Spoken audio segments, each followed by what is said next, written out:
Assalamualaikum warahmatullahi wabarakatuh. Alhamdulillahilladzi arsala rasulahu bil huda wa dinil haq liyudhhirahu 'alad dini kullih walau karihal kafirun walau karihal musyrikun. Asyhadu an la ilaha illallah wahdahu la syarikalah wa asyhadu anna Muhammadan abduhu wa rasuluh. Allahumma shalli wa sallim wa barik ala Muhammad wa ala ali Muhammad kama shallaita wa barakta ala Ibrahim wa ala ali Ibrahim fil alamin innaka Hamidum Majid. Amma ba'du. Bapak-bapak dan ibu-ibu serta hadirin hadirat sekalian, a'azani Allah wa iyyakum ajmain. Semoga antum semua dan kita semua yang hadir di majelis ini senantiasa dimuliakan Allah Subhanahu wa taala. Amin ya Allah ya rabbal alamin. Alhamdulillah Bapak Ibu, pada maghrib ya kali ini cerah ini ya, kita bisa berjumpa kembali untuk melanjutkan ngaji kitab tauhid ya, karya Syekh Muhammad bin Abdul Wahhab rahimahullah. Pada kesempatan kali ini kita akan melanjutkan pembahasan bab yang ke-50 ya, yang sebagian kita sudah bahas pada pertemuan yang lalu. Salah satu poin penting yang terakhir ya, yang kita bahas, bahwa kata Ibnu Hazm ya, mengutip Ibnu Hazm, beliau mengatakan bahwa para ulama sepakat tentang haramnya nama yang dihambakan kepada selain Allah ya Subhanahu wa taala, seperti Abdu Umar, Abdul Ka'bah dan wa asbaha dzalik hasya Abdul Muthalib, kecuali Abdul Muthalib katanya kan gitu. Kemarin itu ya, sampai situ kemarin. Nah, Bapak Ibu dan hadirin sekalian, pernyataan Ibnu Hazm ini dikritik oleh Syekh Ibnu Al-Utsaimin rahimahullah. Jadi kata beliau ya, walaupun Ibnu Hazm punya argumen ya. Argumentasinya adalah karena Nabi dalam beberapa riwayat mengatakan ana Ibnu Abdul Muthalib. Nah, kemudian juga mengatakan innama banu Hashim wa banu Abdi Manaf syai'un wahid. Dalam hadis riwayat Imam Bukhari. Itu kan pernyataan Nabi. Seandainya haram, maka tentu saja Nabi tidak akan mengatakan hal itu. Jadi menghambakan kepada selain Allah. Abdul Muthalib berarti hambanya Al-Muthalib. Abdu Manaf berarti hambanya Manaf. Manaf itu sendiri artinya Jabalun Ali ya, gunung yang tinggi. Nabi menyatakan itu gitu. Bahkan kakek, saudara dari kakeknya, Rasul kan bin Abdullah bin Abdul Muthalib, itu satu bermasalah kan. Walaupun menurut Ibnu Hazm ini nggak boleh kalau ini. Tapi nanti kita lanjut. Satu ya, Abdul Muthalib kakeknya. Kakek yang kedua Hashim. Kakek yang ketiga Abdu Manaf. Nah, bermasalah lagi Abdu Manaf. Abdu Manaf itu punya anak 4. Yang pertama Hashim. Yang kedua Al-Muthalib, enggak ada pakai Abdulnya, tapi Al-Muthalib. Lalu yang ketiga Abdu Syams. Nah, ini masalah lagi. Abdu Syams itu apanya? Hambanya matahari. Itu saudara dari kakek beliau yang kedua Hashim. Itu ada Al-Muthalib, ada Abdu Syams, ada Naufal. Nah, ke atasnya ada beberapa masalah. Tapi tadi kalau menurut penjelasan Ibnu Hazm, jika Nabi mengatakan, berarti itu boleh. Karena kenapa? Logikanya, ya, Nabi itu maksum dari berbuat syirik. Tidak mungkin Nabi melakukan kesyirikan. Maka tidak mungkin Nabi menghambakan seseorang kepada selain Allah, kan itu. Karena haram hukumnya at-ta'bidu li ghairillah, menghambakan seseorang kepada selain Allah. Dan Nabi juga nggak mungkin melakukan sesuatu yang haram. Itu argumen dari Ibnu Hazm. Sehingga beliau mengecualikan kalau Abdul Muthalib berarti nggak ada masalah. Abdul Manaf berarti nggak ada masalah. Walaupun secara makna bermasalah. Ibnu Hazm mengatakan tidak ada masalah, boleh karena Nabi mengatakan hal itu. Tapi dikritik oleh Syekh Ibnu Al-Utsaimin. Nah, jadi bapak-bapak dan ibu-ibu sama saja ya, menghambakan kepada selain Allah, termasuk kepada Al-Muttalib, kepada Manaf, kepada Syams tadi ya. Itu kalau kita kaitkan, itu sama, tidak boleh. Lah kok Nabi ngomong begitu? Seperti yang kami terangkan pada pertemuan yang lalu, ucapan seseorang itu ya, ada dua jenis kalimat ya yang diucapkan seseorang itu. Kalau dalam bahasa Arab kalimat itu jumlah namanya. Jumlah, ada jumlah khobariyah, ada jumlah insya'iyah. Walaupun nanti ada yang nambahkan ada jumlah takririyah ya. Takririyah itu kalimat yang menetapkan. Kalau jumlah khobariyah adalah kalimat yang yahtamilu al-kadzib wasidq. Kalimat yang mungkin benar, mungkin bohong. Itu namanya jumlah khobariyah dalam bahasa Arab ya. Dalam ilmu nahwu ya, atau dalam usul fikih juga dibahas itu ya. Sementara jumlah insya'iyah adalah kalimat yang tidak mungkin mengandung kebenaran, juga tidak mungkin mengandung kebohongan. Kalau ada orang ngomong sesuatu, nggak mungkin ada kebohongan, tidak mungkin ada kebenaran di situ. Jadi la yahtamilu as-sidqa wal kadzib, itu namanya jumlah insya'iyah. Contohnya apa? Contohnya perintah dan larangan gitu. Jadi kalau ada orang menyuruh, seorang bapak menyuruh kepada anaknya, "Nak, coba buatkan kopi," misalnya. Kalimat "Nak, buatkan kopi" itu mengandung, apakah bisa mengandung kebohongan dan kebenaran? Kan tidak ya. Nah, kalau khobariyah iya. Nah, apa yang diucapkan oleh Nabi itu jumlahnya jumlah khobariyah atau ikhbar. Artinya Nabi memberikan informasi, dan informasi yang disampaikan Nabi benar atau salah? Benar atau bohong? Benar kan? Bahwa memang kakeknya namanya Abdul Muttalib. Kakeknya yang ketiga juga Abdul Manaf itu. Nah, maka dengan demikian Bapak Ibu dan hadirin sekalian, ketika Rasul mengatakan anak ibnu Abdul Muttalib, itu bukan berarti Nabi ya menyuruh atau menganjurkan para sahabat, tentu saja termasuk kita selaku umatnya, memberi nama dengan nama seperti itu. Atau bukan berarti Nabi mengizinkan kita untuk memberi nama seperti nama kakeknya. Bukan. Beliau hanya menyampaikan bahwa kakeknya itu namanya Abdul Muttalib. Apakah ketika ada seseorang menceritakan tentang nama kakeknya, itu artinya pasti dia setuju dengan nama kakek? Kan tidak. Ya. Tidak. Faktanya memang saya ini cucunya fulan kan gitu. Nah, jadi sekali lagi, ketika Nabi mengatakan anak ibnu Abdul Muttalib, itu laisa jumlah takririyah wa laisa insya'iyah. Bukan kalimat untuk menetapkan, menyetujui, bukan pula kalimat yang bermakna menyuruh. Ya, juga tidak juga larangan. Ini hanya sekedar khobar, ikhbar. Tapi nanti berdasarkan keterangan lain, ya menghambakan nama seseorang kepada selain Allah itu jelas tidak boleh. Nah, jadi bantahan kepada Ibnu Hazm dari Syekh Ibnu Al-Utsaimin tadi ya, beliau meluruskan. Jadi itu bukan berarti Nabi membolehkan, tidak. Sama seperti misalnya orang yang bercerita tentang kekufuran, apakah dia berarti kafir?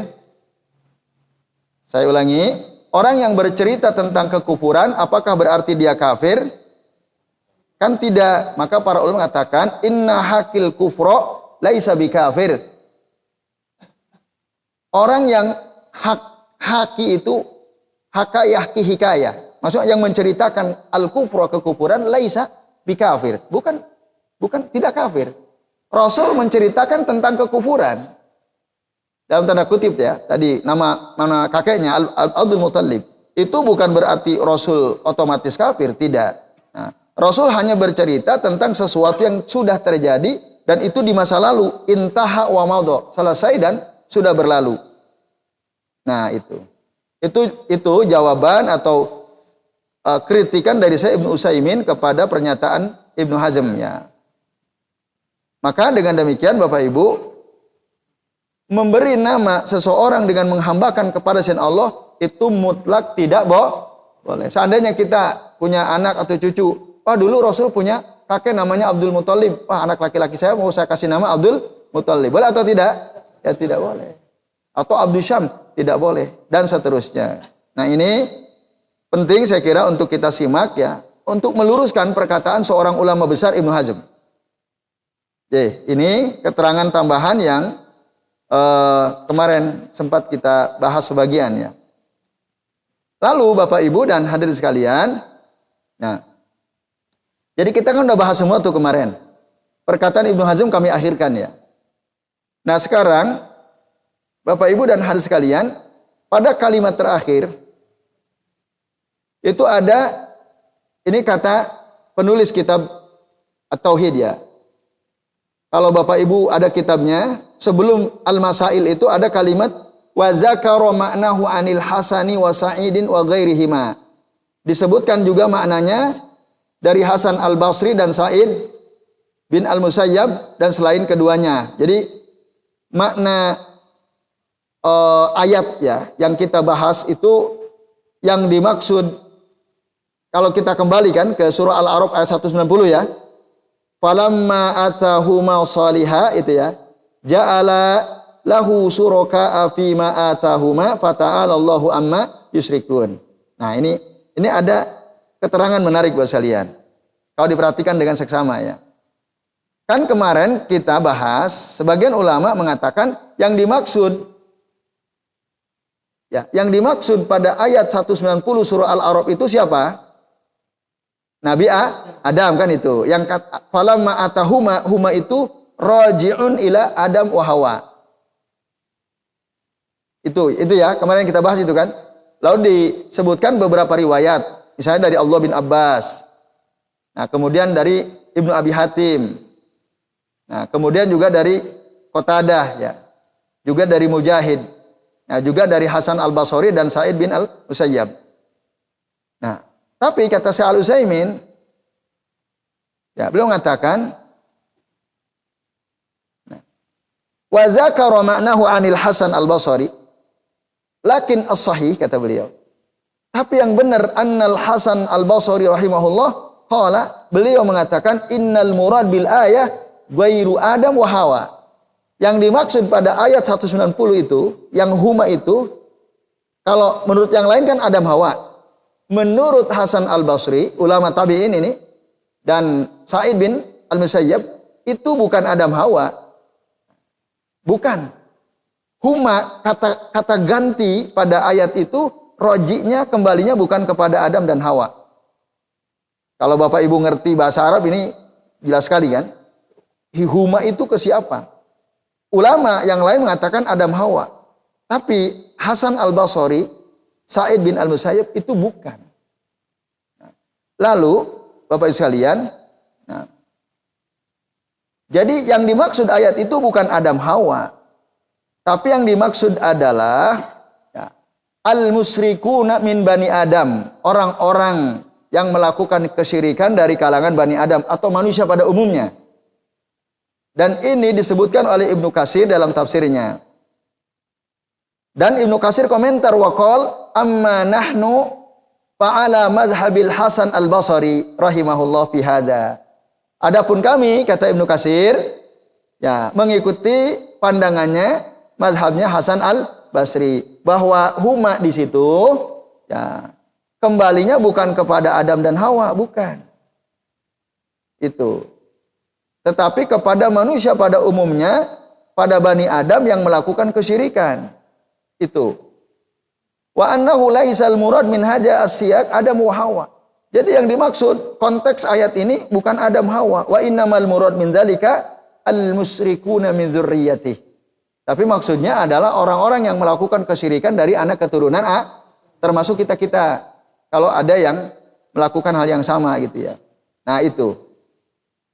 Lalu Bapak Ibu dan hadirin sekalian, apa alasannya? Kan gitu. Para ulama berbeda pendapat tentang dhamir huma, kata ganti huma pada ayat 190 surah Al-A'raf. Itu satu ya. Perhatikan kata itu. Dan lalu yang menariknya, Bu sekalian, kalimat penutup dari surah Al-A'raf ayat 190 itu, Allah mengatakan fata'alallahu amma yusrikun. Kenapa Allah tidak mengatakan fata'alallahu amma yusrikani? Harusnya kalau Adam Hawa biar relevan kan amma yusrikani. Dari apa-apa yang mereka sekutukan. Tapi Allah enggak bilang yusrikun. Maka itu roji kepada Bani Adam. Ini susah dibantah ini argumentasinya ya. Oleh sebagian ulama mengatakan ini Adam dan Hawa. Nah, maka ada beberapa argumen untuk menguatkan yang dikemukakan oleh Syekh Ibnu Al-Utsaimin. Satu, kata beliau, riwayat yang dikemukakan oleh Abdullah bin Abbas yang kita sudah bahas yang disebutkan oleh Ibnu Abi Hatim, kata Syekh Ibnu Al-Utsaimin, annahu laisa fi dzalika khabarun sahihun anin nabiyyi sallallahu alaihi wasallam. Enggak ada itu hadis sahih cerita tentang bahwa Adam melakukan yang diceritakan kemarin. Masih ingat enggak ceritanya gimana? Nabi Adam akhirnya taat kepada si iblis kan, memberi nama anaknya Abdul Harith. Ini enggak ada hadis sahih ini. Jadi hadis yang dikemukakan dalam kitab-kitab tafsir itu bukan hadis sahih dari Nabi. Nah, bukan hadis sahih dari Nabi. Ini kan perkara yang sudah terjadi. Tidak mungkin kecuali kalau dia benar berdasarkan wahyu, maka seluruh cerita masa lalu yang diceritakan oleh Nabi berdasarkan wahyu dari Allah. Dan ini gak ada hadis sahih. Bahkan, nah, Ibnu Hazm sendiri mengatakan, qala Ibnu Hazm an hadhil qissah, tentang kisah ini, innaha riwayatun khurafatun makdzubatun maudhu'ah. Sesungguhnya kisah itu yang kemarin kita bahas itu adalah khurafat, tahayul itu, bohong itu, makdzubah, dusta, bahkan maudhu'ah, palsu. Kita ada dengar ceritanya kan? Itu bohong, palsu itu. Nah, itu satu. Dari sisi riwayat itu nggak benar. Menafsirkan ayat Al-Quran dengan hadis bagus, selama hadis itu makbul. Tapi kalau hadis yang ghairu makbul, dhaif atau maudhu, maka nggak bisa dipakai. Apalagi menjelaskan tentang perkara yang Rasul tidak menyaksikan sendiri gitu ya. Perkara masa lalu. Nah, ini Bapak Ibu dan sekalian. Nah, karena pasti dari wahyu, harus sahih hadisnya. Kalau tidak nggak bisa. Itu khurafat. Ibnu Hazm tegas sekali, khurafat, makdzubah, maudhu'ah. Yang kedua, seandainya cerita laukanat hadhil qissatu fi Adam wa Hawa, seandainya cerita itu betul, apa yang ada dalam surah Al-A'raf ayat 190 itu betul memang Adam dan Hawa, seandainya benar, maka mestilah mereka lakana haluhuma imma an yatuba minasyirki au yamuta alaih. Ada dua kemungkinan. Kemungkinan pertama, Adam dan Hawa pasti kalau toh betul itu dulu pernah dilakukan oleh mereka berdua, pasti mereka bertaubat. Secara akal betul atau tidak? Ya kan? Pasti bertaubat nggak Hawa dan Adam? Atau kalau nggak taubat berarti Hawa dan Adam meninggal dalam keadaan kesyirikan? Mungkin nggak? Mungkin nggak Nabi Adam dan Hawa meninggal dalam keadaan kesyirikan? Nggak mungkin. Nabi nggak mungkin. Banyak riwayat Nabi Adam itu ada di atas. Nah, berarti kan mereka berdua seandainya benar taubat kan gitu. Lah, kok di sini kenapa nggak diceritakan taubatnya di Nabi Adam dan Hawa? Ini nggak bisa seperti ini. Ini namanya at-ta'nu fi Adam wa Hawa. Berarti mencela Nabi Allah. Adam dan nah ini nggak boleh dilakukan. Itu dua alasan yang kedua. Nah, kemudian yang ketiga Bapak Ibu, yang jelas para nabi itu nggak mungkin meninggalkan kesyirikan, dan kalau toh seandainya melakukan pasti mereka bersegera taubat, sebagaimana taubatnya Adam melakukan kesalahan makan buah pohon yang kata syaitan kalau makan buahnya bisa kekal di surga, yang kemudian dikenal dengan syajaratul khuldi. Taubat nggak Nabi Adam? Ceritakan nggak? Diceritakan oleh Allah. Nah, ini kan nggak diceritakan. Nah, itu masalah. Yang ketiga, seluruh nabi itu ma'sumun minasyirki bittifaqil ulama. Seluruh nabi itu maksum, terjaga dari kesyirikan berdasarkan kesepakatan para ulama. Nah, yang keempat, ya, diceritakan dalam riwayat Imam Bukhari yang panjang hadisnya tentang syafaatul uzma. Orang-orang pada hari kiamat kan semua ketakutan. Lalu minta syafaat kepada para nabi. Di antara nabi yang didatangi adalah Nabi Adam. Nabi Adam bisa nggak memberikan syafaatul uzma? Tidak. Lalu datang ke siapa? Kepada Nabi Nuh, maaf. Nabi Nuh bisa? Tidak. Datang ke Nabi Ibrahim? Nabi Ibrahim bisa? Tidak. Datang kepada Nabi Musa? Juga tidak bisa. Datang kepada Nabi Isa? Juga tidak bisa. Baru datang ke Rasulullah. Nah, masing-masing nabi itu kalau kita baca riwayatnya secara detail, itu punya kenapa mereka semua tidak bisa memberikan syafaatul uzma? Disebutkan itu. Kalau apalagi kalau kita baca kitab At-Tazkirah fi Ahwalil Mauta wa Umuril Akhirah karya Al-Imam Al-Qurtubi. Disebutkan alasan-alasannya. Alasan Nabi Adam nggak bisa itu apa? Karena beliau dulu telah melakukan perbuatan salah, yaitu makan buah khuldi. Kata syaitan buah khuldi. Bapak Ibu, makan buah khuldi dengan syirik lebih berat mana dosanya? Tapi Nabi Adam mengatakan enggak, aku enggak bisa memberi syafaat kepada kalian karena aku dulu pernah melakukan kesyirikan. Ngomong gitu enggak Nabi Adam? Enggak, seandainya benar pasti akan diungkapkan. Nah, itu kata Ibnu Utsaimin itu enggak benar. Dan yang kelima, ya, coba Bapak perhatikan. Syaitan kan kemarin ngomong, apa kata syaitan? Syaitan bilang, "Inni sahibukum alladzi akhrajtukuma minal jannah liyuti'anini." Gitu ya. Artinya apa? Aku ini kan teman kalian. Ada kalimat itu? Ada ya? Dari Abdullah bin Abbas itu loh. Yang bawa kitab. Kata iblis waktu menggoda Adam dan Hawa, "Ini," gitu kan?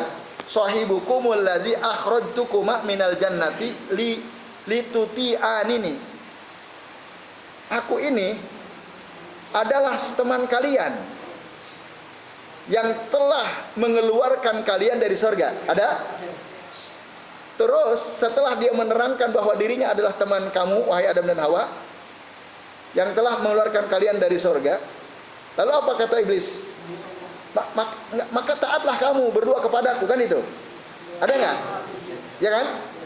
Bu, Pak, kalau ada orang merayu orang lain, lalu dia yang disebutkan biasanya kebaikan apa keburukan? Ini iblis bilang kebaikan apa keburukan? Iya kan? Dia ngomong keburukannya. Lah, mau merayu orang, kok yang disebutin malah keburukannya? Kan tidak mungkin. Mungkin nggak? Misalnya gini, ada orang datang ke kita, "Pak, Bu, dulu teman kita ya, Pak, Bu, yuk investasi bareng saya.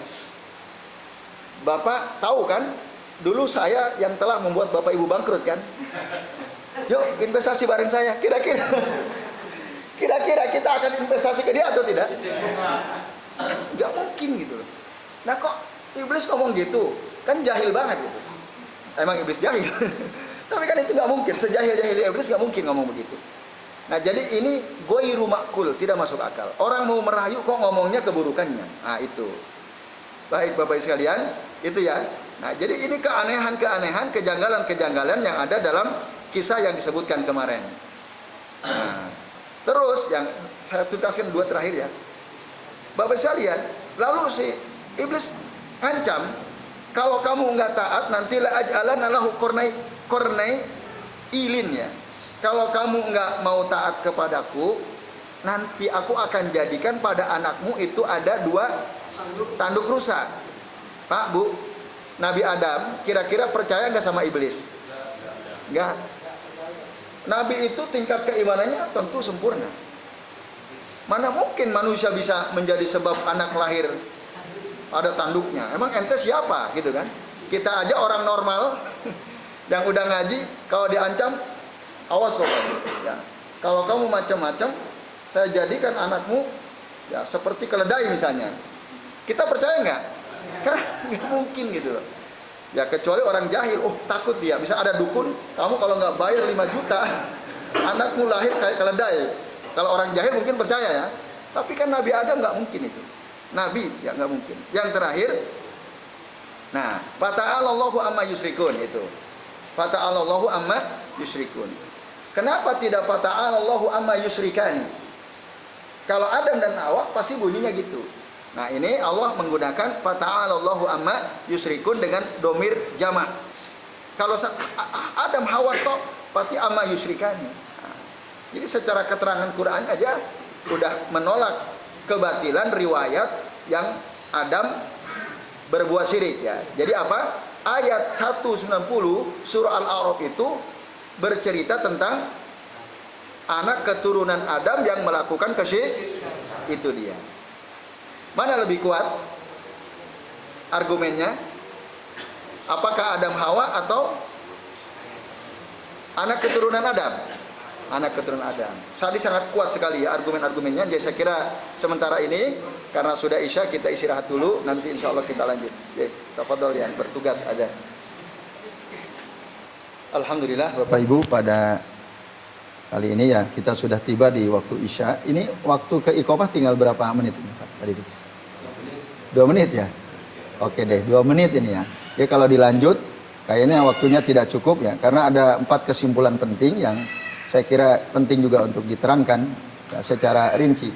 Baik, waktu 2 menit, barangkali ada yang mau bertanya kami persilahkan. Ya, silahkan. Assalamualaikum warahmatullahi wabarakatuh. Waalaikumsalam warahmatullahi wabarakatuh. Ini sedikit yang berkaitan dengan masalah pegangan ya. Masalah apa Pak? Pegangan ya. Jadi ada seseorang yang mengatakan bahwa sholat sebelum subuh itu sama dengan sholat fajar. Itu bagaimana? Menurut pendapat Ustaz. Ini pertama. Kemudian kedua, ini mengenai masalah sholat zuhur. Ini sholat zuhur itu sumber hukumnya itu dari apa ini? Terima kasih. Assalamualaikum warahmatullahi wabarakatuh. Waalaikumsalam warahmatullahi wabarakatuh. Yang pertama betul bahwa sholat sunnah fajar sama dengan sholat qobliyah subuh. Sholat sunnah fajar adalah sholat sunnah 2 rakaat sebelum subuh. Yaitu, itu betul ya. Jadi rakaatai al-fajr ya, khairun minad dunya wa ma fiha ya. 2 rakaat fajar itu maksudnya 2 rakaat sunnah fajar atau sunnah sebelum subuh. Itu lebih baik daripada dunia dan seisinya. Yaitu. Lalu yang kedua, sholat suruk atau sholat isyraq itu ada hadisnya. Ya, disebutkan misalnya dalam kitab Bughyatul Mutatawwi fi sholatit tatawwu karya Syekh Bazamul rahimahullah. Nah, di sana disebutkan ada 2 hadis riwayat Imam At-Tabrani. Jadi man shalla subha jama'atan summa yadhkurullaha fi majlisihi, ya kurang lebih seperti ini, hatta tatlu'a asy-syamsu summa yusalli rak'ataini ya kutiba lahu ajruhu ka ajri hajin wa umratin tamatan hajjatuhu wa umratuh. Barang siapa yang sholat subuh berjamaah lalu kemudian dia berzikir di tempat duduknya itu sampai terbit matahari, kemudian summa yusalli rak'atain, artinya apa? Pas terbit jangan langsung sholat, karena kata summa itu ya dulu ala at-tartib wa tarahi, urut tapi ada jeda gitu ya. Karena nanti dalam hadis yang lain disebutkan hatta tartafi'a asyamsu qadra ramhin, sampai matahari terbit naik dulu kira-kira 1 tombak. Kalau diukur waktu ya takriban kira-kira qadra khamsata asaro dakikoh, kira-kira sekitar 15 menit kira-kira. Itu ijtihad ya, bukan suatu kepastian ya. Artinya bisa lebih, mungkin juga bisa kurang ya. Itu perkiraan. Tapi yang jelas kira-kira naik matahari dari tempat terbitnya sampai naik kira-kira 1 tombak. Nah itu ya, antara 10 sampai 15 lah. Baru sholat 2 rakaat, maka dicatat baginya pahalanya seperti pahala haji umroh sempurna haji dan umrohnya. Itu dalilnya. Dan hadis ini ya, dalam kitab Bughyatul Mutatawwi fi sholati tatawwu, beliau mengatakan ini hadisnya makbul. Hadisnya bisa diterima, kalau tidak sahih ya hasan hadisnya. Ada 2 ya, itu satu lagi ada ya, dengan redaksi yang agak berbeda. Itu dalilnya Pak Zuhri. Nah, jadi Bapak Ibu, sholat suruk isyraq itu dasarnya. Nanti silakan dicari di kitab tadi ya, Bughyatul Mutatawwi fi sholatit tatawwu. Nggih, wallahu a'lam bishawab. Itu kayaknya sudah diterjemahkan itu. Itu kita bagus ya, menjelaskan tentang dalil-dalil sholat sunnah, sholat rawatib, sholat sunnah yang lain, kayak sholat sunnah taubat, sholat duha, sholat tahajud, semua itu dibahas di dalam kitab itu. Nah, itu cukup ya? Ada, silakan Bu. Terakhir ya. Agak keras Bu ya.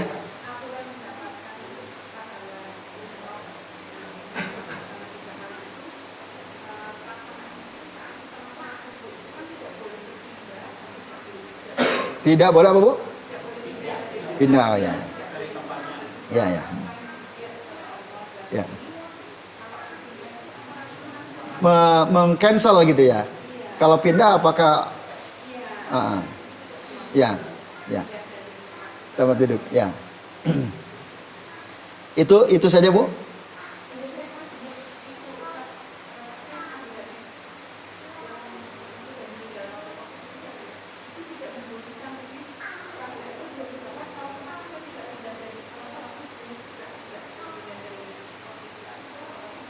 Rasulullah melarang.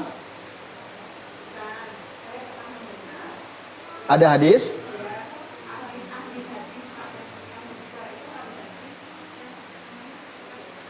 Ya, yang isinya apa?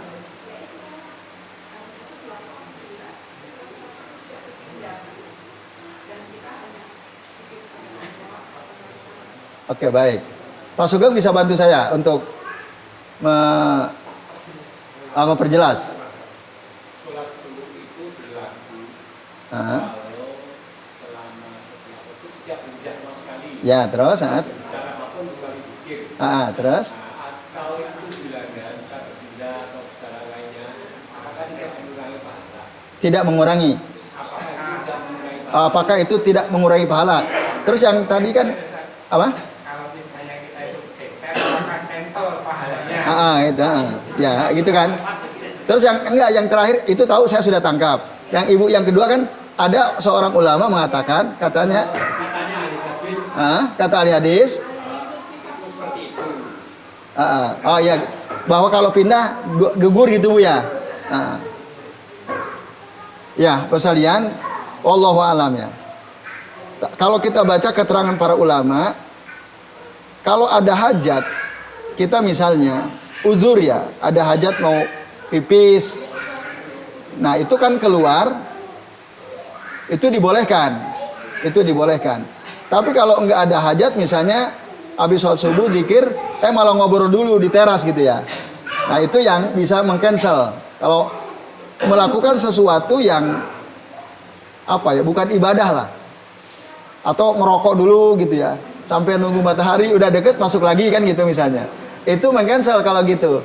Tapi kalau misalnya kalau pindah gimana? Pindah mungkin di situ ada semut, dia pindah, itu nggak ada masalah ya. Atau pindah karena ngantuk, biar tetap bisa istiqomah zikir.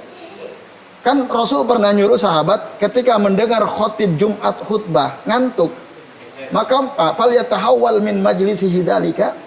Ya, maka hendaknya dia pindah dari tempat duduknya itu, baik ke depan, ke belakang, samping kanan atau kiri kan itu. Selama pindahnya itu ada uzur, Itu ya Bu ya. Ada uzur, ada alasan, maka tidak mengcancel gitu. Tidak mengcancel. Misalnya Pak Didi di sini habis subuh. Tadi waktu jamaah sholat di situ. Kok teklak-tekluk ngantuk. Akhirnya cari tembok itu, tiang. Mundur ke belakang supaya bisa sadar gitu ya. Nah, itu apakah mengcancel?